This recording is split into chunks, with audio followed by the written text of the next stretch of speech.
Assalamualaikum warahmatullahi wabarakatuh.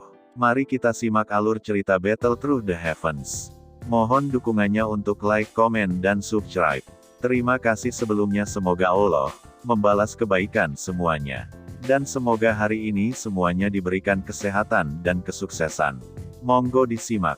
Setelah badai yang diaduk dari penyempurnaan pil hari itu, topik hampir seluruh Black Emperor Pavilion dikumpulkan pada wanita berbaju putih ini dengan kekuatan yang menakutkan serta alkemis misterius itu. Banyak orang mengawasi di luar gedung itu, mencoba menangkap beberapa petunjuk. Namun, tidak ada lagi aktivitas sedikit pun di dalam gedung setelah penyempurnaan pil itu selesai. Karena niat membunuh yang sangat kuat, tidak ada yang berani mendekatinya. Pemilik pavilion itu tidak mengungkapkan wajah mereka terlepas dari kegemparan di dunia luar.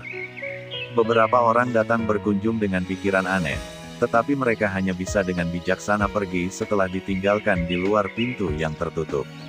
Moya, yang menganggap dirinya sangat luar biasa, secara alami termasuk di antara orang-orang ini.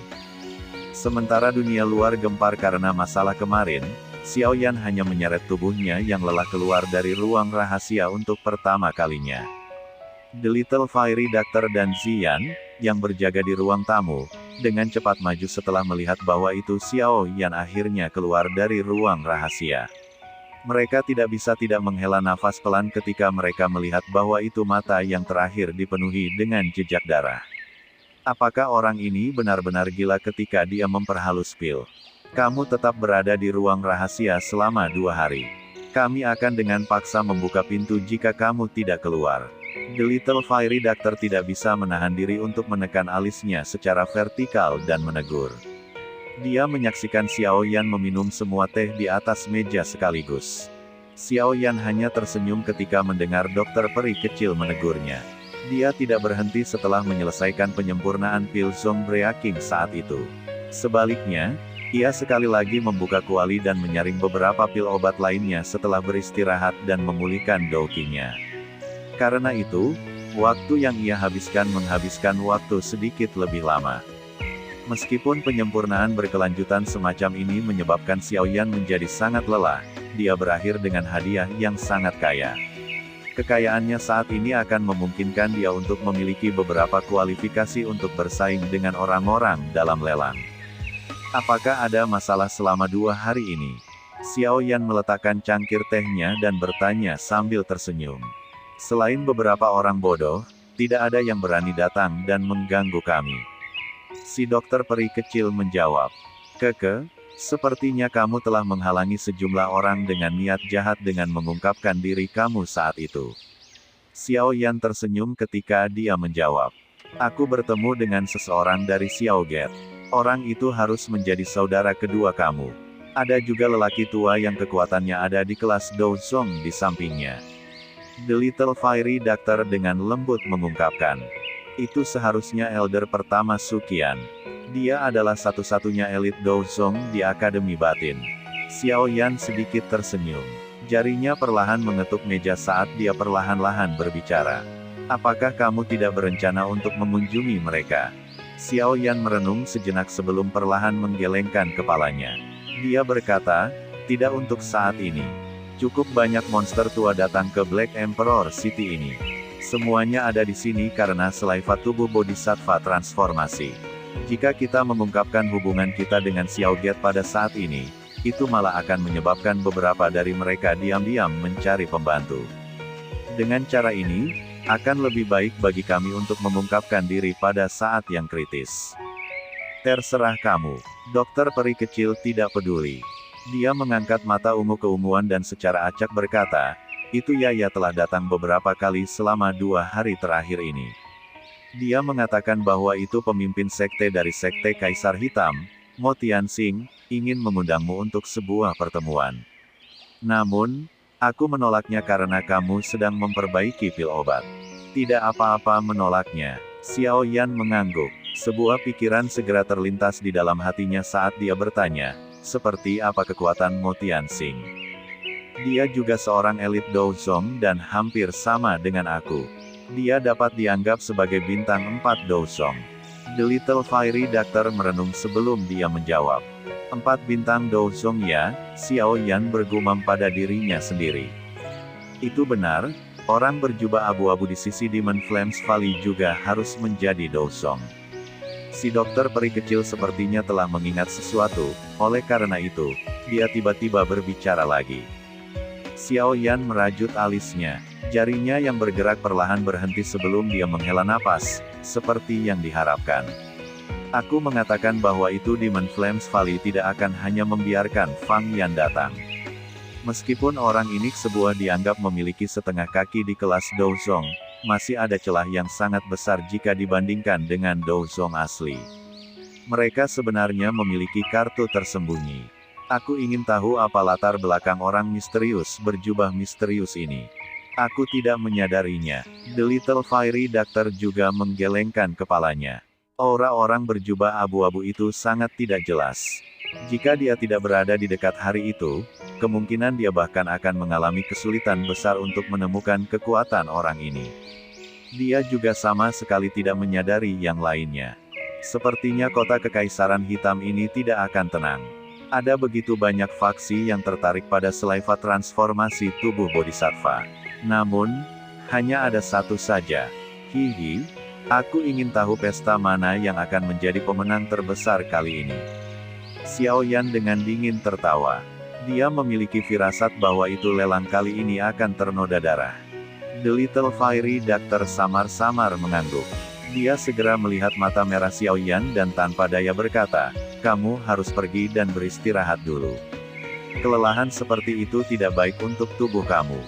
Ya, Xiao Yan merasa agak malu setelah mendengar ini. Kelelahannya kali ini memang luar biasa.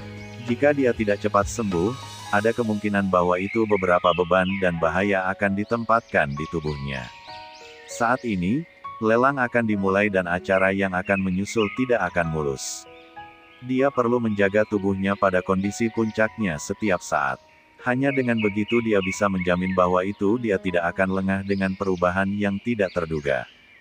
Dalam kasus itu, aku akan pergi dan memulihkan diri terlebih dahulu dan berusaha memulihkan kondisi lama aku sebelum dimulainya lelang besok. Xiao Yan menghela nafas, berdiri dan melihat langit malam di luar jendela. Dia tanpa sadar tersenyum sebelum berbicara dengan suara samar. Sepertinya malam ini akan menjadi malam tanpa tidur. Langit malam dengan tenang pergi. Ketika sinar pertama matahari pagi muncul, kelincahan yang menggetarkan bumi langsung meletus di dalam Black Emperor City, yang telah diam untuk malam itu. Manusia melonjak keluar dari segala arah, dengan cepat memenuhi jalan-jalan kosong yang besar. Arah yang ditunjukkan oleh sosok manusia ini adalah sama. Tempat itu adalah aula lelang besar di tengah kota. Hari ini adalah hari lelang terbesar yang diadakan di wilayah Black Corner selama 100 tahun terakhir.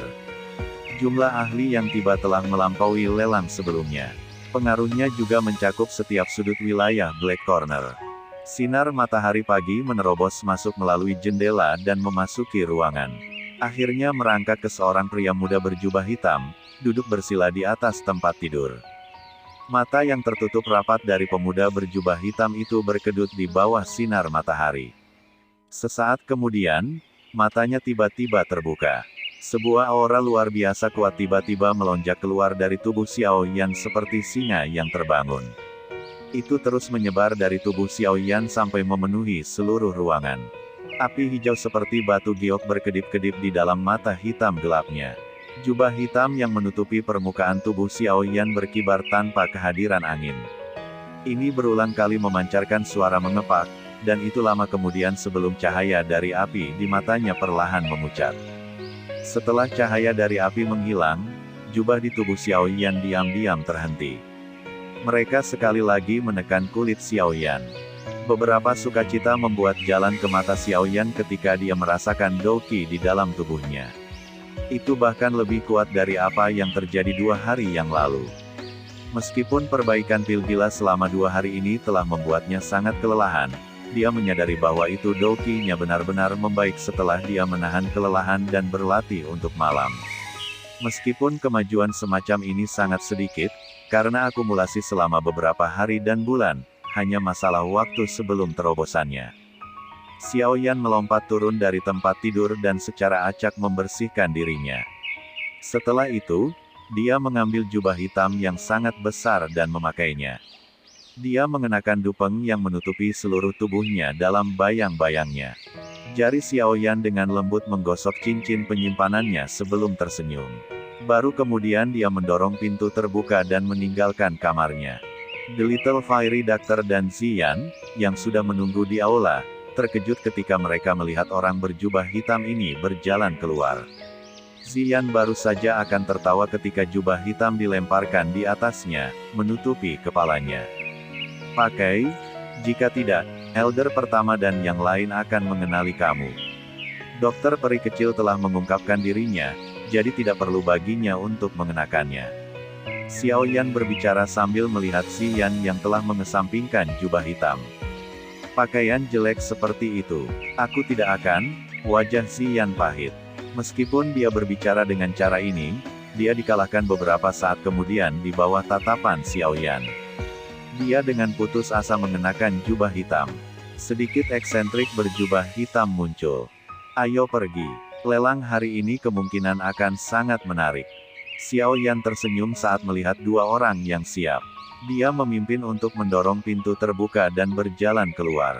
Ziyan dan Little Fairy Doctor mengikuti di belakangnya. Karena pelelangan akan dimulai hari ini, orang-orang yang menunggu di luar paviliun semuanya telah bubar.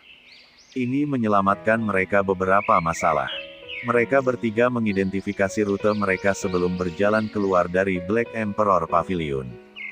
Keke, saudara Yan Xiao, kamu benar-benar membuatku menunggu. Kelompok Xiaoyan baru saja keluar dari daerah ini ketika seorang tokoh putih datang ke arah mereka. Tawa ditransmisikan ke telinga mereka. Jiwa yang tidak akan membubarkan diri. Alis Little Fairy Doctor tegak lurus saat dia menatap senyum hangat Moya. Xiaoyan tidak memiliki perasaan yang baik terhadap orang ini. Tatapan di bawah jubah hitam itu melirik Moya sebelum bertanya dengan suara lemah, "Junior Sekte Leader, apakah ada masalah?" Moya memandang Xiaoyan yang tersembunyi di bawah jubah hitam besar. Matanya tanpa sadar beralih ke dokter peri kecil. Suatu panas yang berapi-api melonjak di dalam hatinya saat dia melihat dinginnya wajah yang bergerak. Dia mengambil tablet batu giok dari storage cincin dan tertawa. Keke, ini kursi VIP untuk pelelangan. Hanya para ahli terkenal dari wilayah Black Corner yang memiliki kualifikasi untuk mendapatkannya. Aku menghabiskan semua nafas aku untuk mendapatkannya dari ayah aku. Terima kasih, Junior Sekte Leader. Hati Xiaoyan bersukacita ketika dia melihat cara lembut di wajah orang itu. Dia tanpa basa-basi mengambil tablet batu giok dari tangan yang terakhir. Tanpa mengucapkan terima kasih yang lain, dia berbalik dan berjalan keluar dari pintu keluar Black Emperor Pavilion. Ziyan yang diam-diam tertawa dan dokter peri kecil membuat jalan memutar di sekitar Moya dan mengikutinya. Wajah Moya berkedut. Dia dengan gusar mengutuk Xiaoyan di dalam hatinya sebelum senyum sekali lagi menumpuk di wajahnya. Namun, dia baru saja akan mengikuti ketika suara dingin yang dingin menyebabkan wajahnya langsung memadat. Kakinya sepertinya terpaku ke tanah. Jika kamu menggerutu tentang umur panjang kamu, kamu bisa mengikuti kami. Lokasi di mana Black Emperor Sekte mengadakan lelang adalah tempat terbuka yang sangat besar yang terletak di tengah kota. Meskipun ini adalah kasusnya, Black Emperor Sekte sepertinya agak meremehkan atraksi lelang ini. Ketika kelompok Xiaoyan tiba di pelelangan dan melihat masa hitam manusia yang tampaknya tak berujung, mereka segera merasa tidak bisa berkata-kata.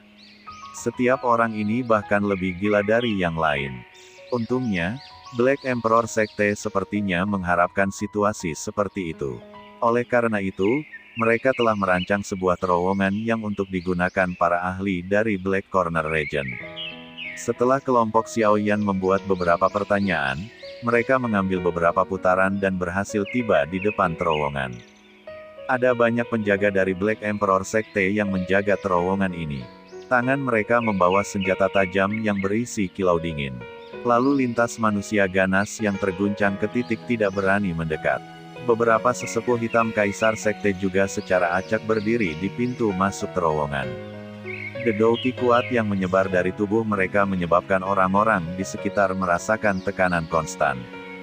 Pada saat ini, kadang-kadang ada beberapa orang yang memasuki terowongan khusus ini. Setiap kali ini terjadi, itu akan menarik seruan rendah dari kerumunan besar di sekitarnya. Mereka yang bisa masuk dari tempat ini kebanyakan adalah para ahli dan faksi yang memiliki reputasi besar dalam wilayah Black Corner.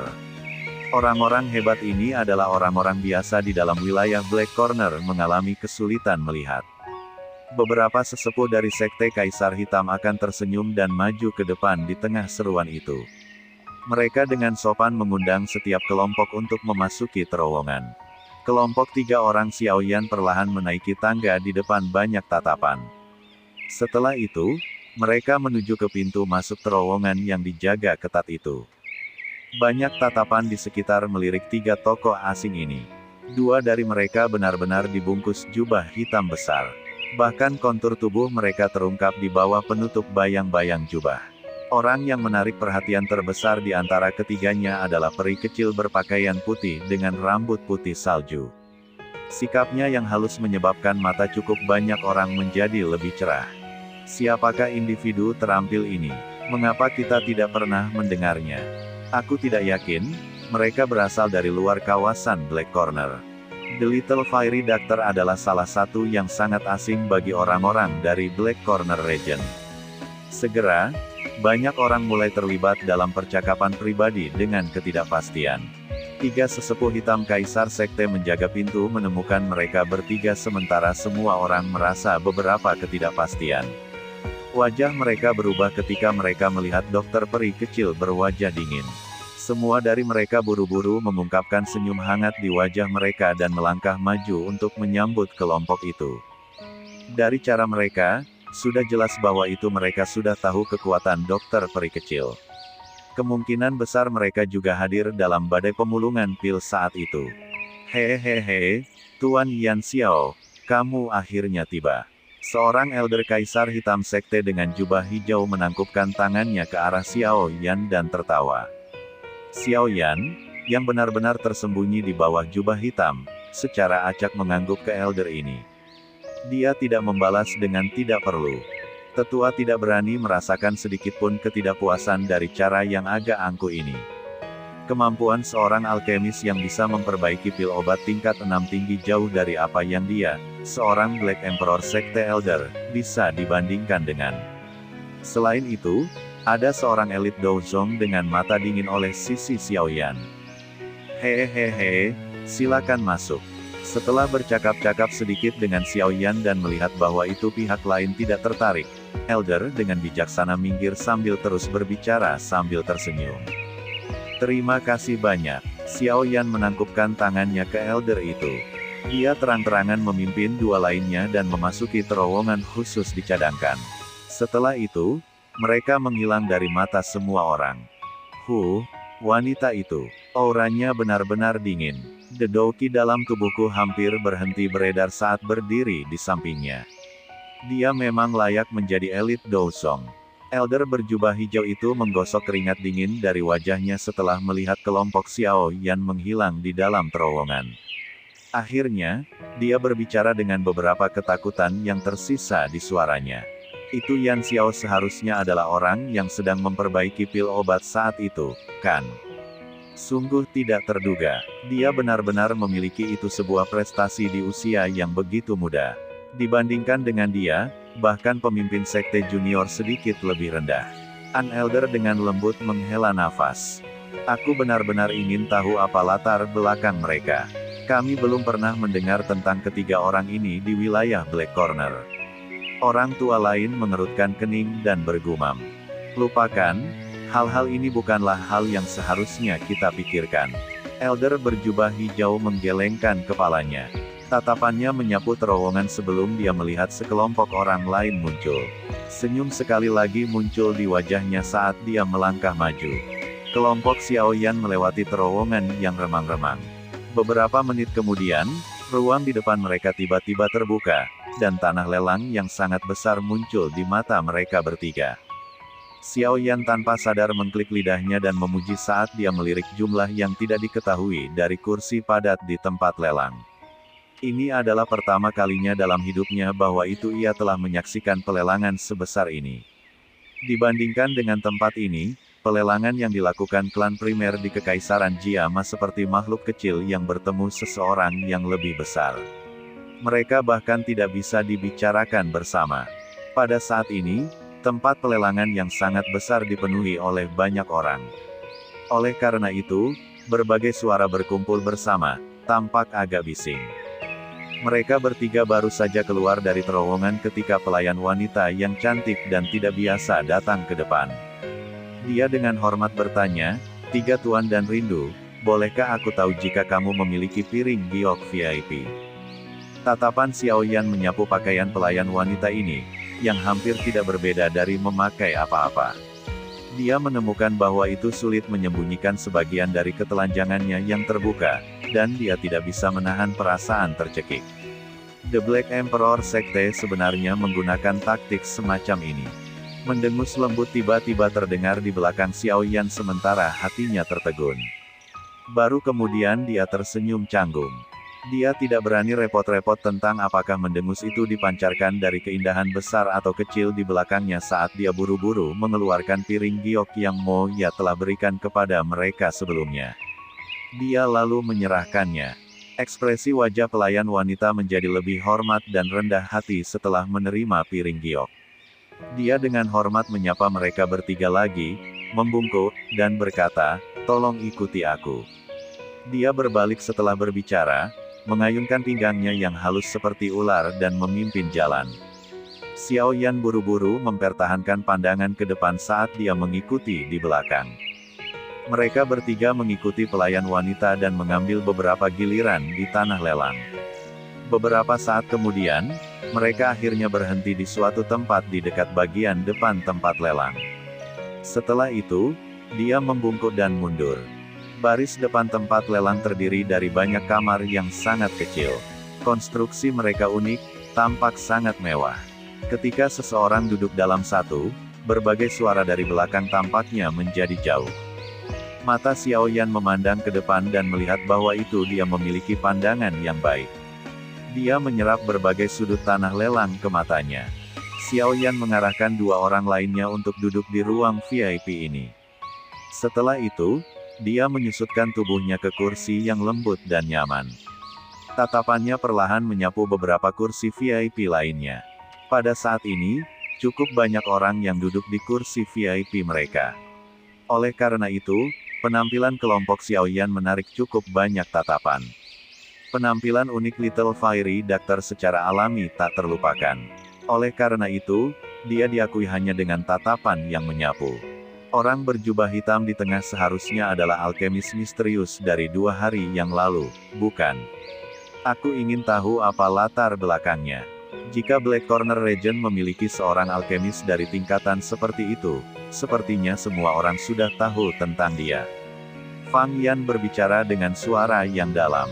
Dia duduk di kursi VIP sambil merajut alisnya dan melihat Xiao Yan, yang seluruh tubuhnya dibungkus jubah hitam.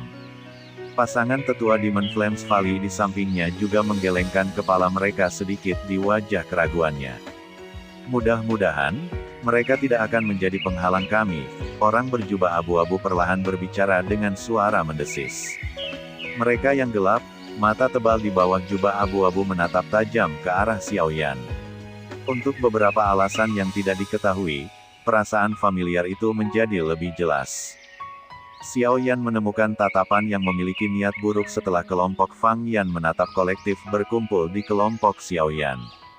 Alisnya di bawah jubah hitam merajut bersama sebelum tatapannya langsung melayang melewati Fang Yan berambut merah dan berhenti di orang berjubah abu-abu. Untuk beberapa alasan yang tidak diketahui, orang ini berulang kali memberinya perasaan yang berbahaya dan aneh. Xiao Yan dengan lembut mengayunkan kepalanya dan menekan emosi di dalam hatinya. Dia memejamkan mata dan mulai beristirahat, menunggu pelelangan dimulai. Sejumlah besar orang mulai memasuki tanah lelang tidak lama setelah Xiao Yan menutup matanya. Semakin banyak figur manusia muncul di kursi VIP di depan. Setelah setengah jam, hampir semua kursi telah diambil. Mata Xiao Yan perlahan-lahan terbuka dalam bayang-bayang jubah hitam setelah semua kursi telah diisi. Dia dengan lembut menghela napas, sepertinya memang ada sejumlah ahli yang tertarik oleh selaiva transformasi tubuh Bodhisattva ini. Setelah mengumpulkan rincian dengan mata tertutup sebelumnya, Xiao Yan menemukan bahwa itu selain elder pertama Suqian dan orang misterius berjubah gelap itu, setidaknya ada 2 aura yang tidak jelas di dalam kursi VIP. Mereka yang mampu menyembunyikan kekuatan mereka di depan persepsi spiritualnya yang tajam, entah itu elit Douzongs atau mereka yang telah menggunakan teknik rahasia untuk menyembunyikan auranya. Kedua tipe orang ini pasti tidak biasa. The Little Fiery Doctor sedikit mengangguk. Kesendirian muncul di matanya yang kelabu keunguan. Kesulitan merebut selaiva transformasi tubuh Bodhisattva ini telah melebihi harapannya. Suara yang jelas dari gong tiba-tiba terdengar dari tengah-tengah tanah lelang sementara Xiao Yan merenung. Segera berlama-lama di seluruh lelang dan menekan kebisingan. Dering gong perlahan berhenti dan sebuah cincin cahaya energi perlahan naik. Akhirnya, ia mengunci meja lelang di dalamnya seperti kandang. Ini semacam tindakan perlindungan. Sebagian besar orang di dalam wilayah Black Corner tidak memiliki hukum. Sesuatu seperti merampok barang-barang yang dilelang telah terjadi sebelumnya. Meskipun Black Emperor Sekte bukanlah faksi biasa, yang terbaik adalah berhati-hati. Lagi pula, barang-barang yang akan dilelang kali ini terlalu berharga. Jika ada kecelakaan terjadi, Black Emperor Sekte akan kehilangan semua wajahnya. Xiao Yan perlahan menghembuskan nafas saat mengamati cincin energi melingkar yang telah meningkat. Itu akhirnya akan dimulai. Sekian alur cerita Battle Through the Heavens. Tunggu next episodenya. Mohon sodako subscribe, like, dan komennya dan share-nya. Semoga kebaikannya dibalas oleh Allah. Dan semoga hari-hari sedulur semuanya diberikan kebahagiaan, kesehatan, dan kesuksesan. Terima kasih. Assalamualaikum warahmatullahi wabarakatuh.